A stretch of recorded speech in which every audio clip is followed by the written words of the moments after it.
নমস্কার বন্ধুরা, আজ পৌষ সংক্রান্তি, তাই এই পাটিসাপটা পিঠা করে নিলাম ঝটপট করে। এই যে দেখেন, এই যে গোলাটা গুলে নিয়েছি, আর এই যে দুধের ক্ষীর করে নিয়েছি। এই যে দুধের ক্ষীর,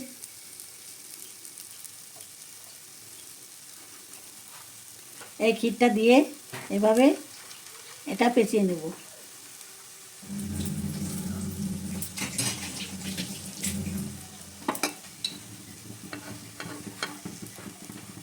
এই যে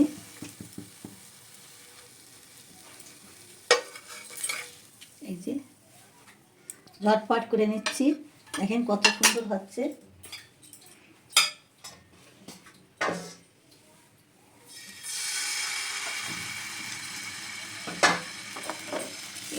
এইভাবে গোলাটা দিয়ে এই করে নিলে পৌষ সংক্রান্তিতে পিঠা সবারই করতে হয়।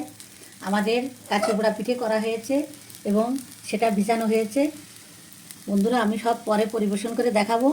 এখন এই পাটিসাপটা পিঠাটা করছি, দেখেন।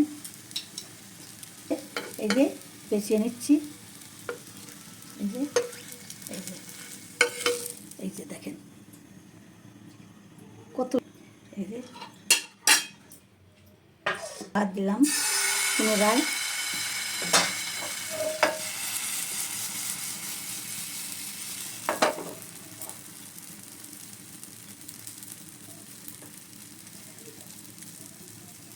ক্ষীরটা আমি নলিনী একটু গুড় দিয়ে দিয়েছি। ক্ষীরের ভিতরে একটু মিষ্টি দিতে হয়, তা আমি চিনি না দিয়ে আমি এটা গুড় দিয়ে দিয়েছি ক্ষীরের ভিতর, যাতে টেস্টটা খুব সুন্দর হয়।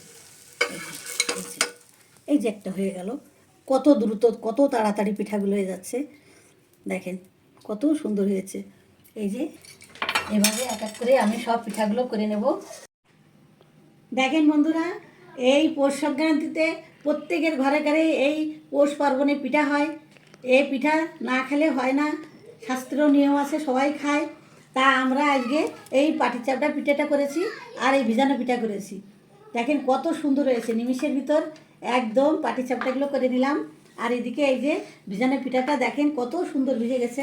এই যে একদম টইটম্ব হয়ে গেছে, ভিজে ভিজে রসে টইটম্ব। দেখেন কত সুন্দর পিঠাগুলো, এই ঝটপট করে করে নিলাম।